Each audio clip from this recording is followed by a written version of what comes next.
siapa yang mendirikan sholat berarti dia menegakkan agama. Tapi siapa yang meninggalkan sholat berarti dia meruntuhkan agama. Ini yang pertama. Jadi tiang agama, apapun kalau ada pakai tiang, mungkin tidak bisa ya. Itu juga pakai tiang lah. Kita jalankan ada tiang kan. Cuman terburuk tiangnya. Nah, jadi artinya landasan, dasar. Nah, bagi orang Islam tentunya.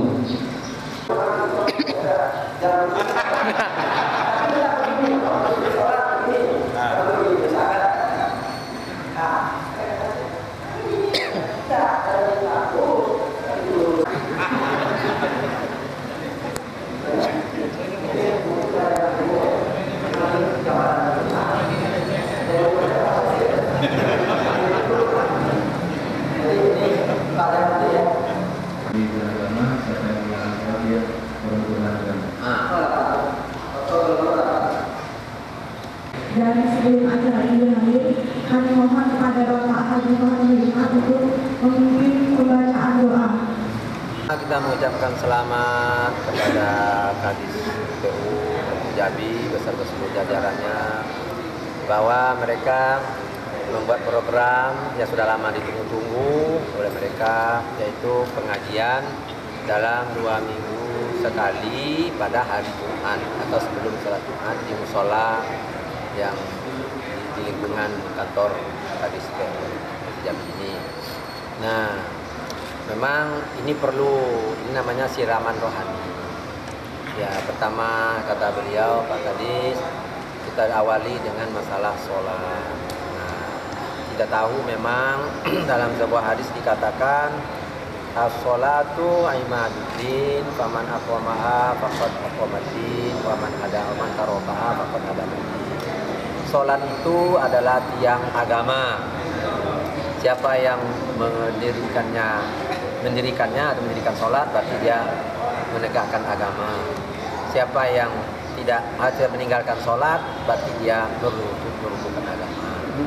Nah, kemudian dalam satu ayat Al-Quran juga dikatakan aqimus sholat inna sholata tanha 'anil fahsya'i wal munkar. Tapi sebelum itu artinya taatilah dengan peraturan aturan yang buat oleh Allah dalam kitabnya. Kemudian dirikanlah sholat, kemudian sholat itu mencegah perbuatan munkar, dan Allah berzikirlah kepada Allah sesungguhnya, dan Allah Maha tahu apa yang kita berbuat. Nah, itu yang berbicara. Jadi tadi pengajian kita memang diawali dengan itu sehingga mudah-mudahan ya mereka akan berkelanjutan pengajian ini. Nah, itu juga nyanyi tadi itu kan masalah itu apa tadi itu sebatang kayu, sebatang pohon. Nah, buahnya rimbun, daun lebat daunnya, dan juga buahnya. Ya, kalaupun hidup 1000 tahun, tapi kalau tidak sholat apa artinya? Nah, kan program kita juga di provinsi oleh Pak Gubernur kan ada juga pengajian sekali sebulan. Nah, itu ada untuk SKPD, tidak SKPD saja sebenarnya. Cuma memang tempatnya waktu itu kan di masjid apa tuh? Azikro, cuma beliau tuh. Cuman malam apa tuh ya? Malam Jumat apa? Alumni PDN kadang-kadang ya. Itu. Nah, kemudian juga ada pengajian untuk seluruh SKPD di kantor. Itu kan sekalian Jumat terakhir tidak ada SKJ, tapi langsung berpakaian Melayu, nah langsung pengajian. Nah, untuk semua bergabung itu. Nah, tapi di antara SKPD juga mereka punya juga inilah antara lain kan SKPD dengan PU, Dinas PU Provinsi Jambi. Tujuannya tidak lain yaitu tadi untuk menyadari dan Pak Gubernur juga menginginkan perempuan-perempuan yang muslim itu jelas kalau bisa tuh pakai jilbab, pakai baju sopan.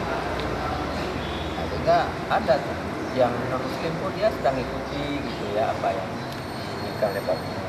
Ya boleh-boleh saja, kan tidak pula kecuali kalau diajak semayang daya ini bagi orang yang non muslim ya tidak bisa, gitu kan tidak boleh. Nah, itu kan kesadaran masing-masing orang agamanya.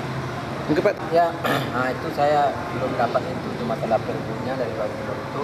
Memang ya Pak Gubernur menginginkan begitu dan sudah berjalan. Ada sudah sekolah apa ya SMP 7 apa ya? Itu roknya sudah dalam bagi anak SMP, apalagi anak SMA, apalagi mahasiswa. Tadi kan saya sebutkan pakaian wanita itu memang wajib menutup aurat. Bentuknya antara lain bajunya tidak transparan. Makanya baju putih ini kalau tidak pakai lapis di dalamnya, kuring, itu nampak BH itu.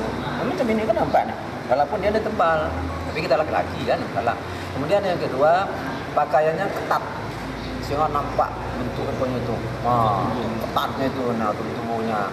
Nah itu juga tidak dibolehkan. Nah kemudian memang betul-betul membuka aurat. Jadinya bajunya itu tidak, katakanlah wanita kan semua badan itu kecuali buka dan telapak tangan itu dalam sholat. Kalau di luar itu, nah maka orang jatuh cinta itu macam-macam. Saya bilang tadi kan, ada melihat hidungnya mancung, timbul birahinya lihat, atau melihat matanya agak apa istilahnya. Kita tahu hidungnya kecelakaan, pesek, ada sudah ada laku lagi. Cuma untuk menjaga supaya laki-laki ini tidak liar. Nah itu. Pertama memang PU salah satu menangani infrastruktur yang paling besar.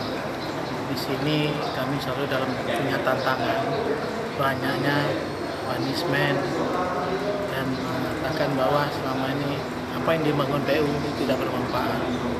Jadi kadang-kadang staf-staf saya pada katakan kategori down atau stres lah untuk membangun, untuk melaksanakan pembangunannya. Untuk itu, supaya satu-satunya pendekatan kita hanyalah kepada Allah untuk mempersatukan silaturahmi di antara kami, maka kami akan meningkatkan iman dan takwa kami. Untuk itu kami melakukan pengajian, pendekatan kita ke agama, kita perkuat. Nah, dengan itu kami bikin kegiatan 2 kali dalam 1 bulan. Makanya untuk pembuka ceramah pertama, kebetulan Pak Wakil Gubernur lagi ada di Jambi, kami mengundang beliau untuk membuka pertama supaya pengajian ini bisa berkelanjutan untuk berikutnya. Dan minggu-minggu ke depan kami akan mengundang, mungkin ada salah satu Ustaz dari Jakarta, ada salah satu mungkin bisa jadi rektor IAIN. Nah inilah membuat menambah kekuatan kami, kepercayaan diri kami dalam melaksanakan tugas yang berat ini. Mudah-mudahan LSM, mudah-mudahan para media, masyarakat, kami menunjukkan bahwa kami betul-betul ikhlas untuk melaksanakan tugas dan amanah ini. Dan kami minta dukungan doa, saya ikhlas-ikhlas mungkin supaya Allah meridho apa yang kami laksanakan, apa yang kami lakukan. Mudah-mudahan bermanfaat untuk rakyat. Dan tujuan akhir supaya Jambi Emas bisa terwujud tahun 2015. Itulah nawaitu kami bersama-sama.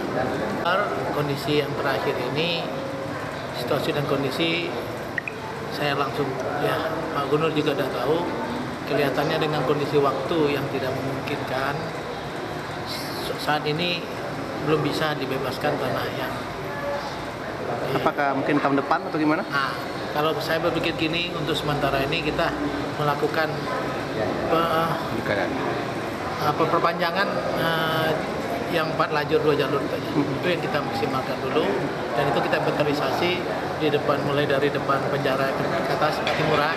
Itu mungkin langkah kita untuk mengantisipasi kemacetan dan flyover yang tidak bisa dilaksanakan. Tapi ke depan kita menghimbau juga kemungkinan masyarakat kalau memang tahu fakta mengatakan itu harus dibangun flyover dan rawan kecelakaan, mungkin mereka punya seperti jalan lingkar rela untuk dibebaskan. Nah, mudah-mudahan tahun depan Pak Gubernur tetap akan mencoba akan membangun flyover.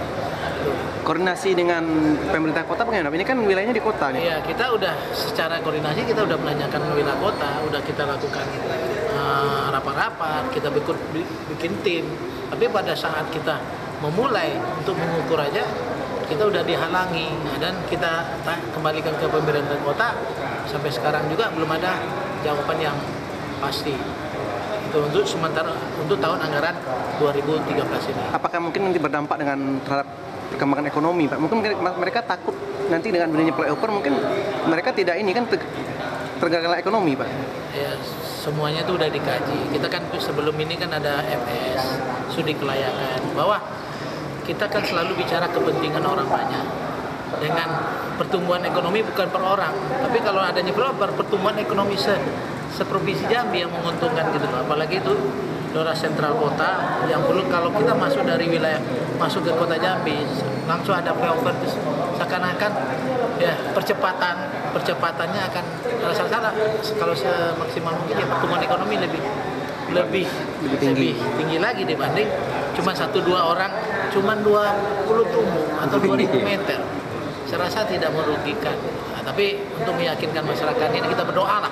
Mudah-mudahan masyarakat besok mengetahui manfaatnya apa sih flyover ini dibangun.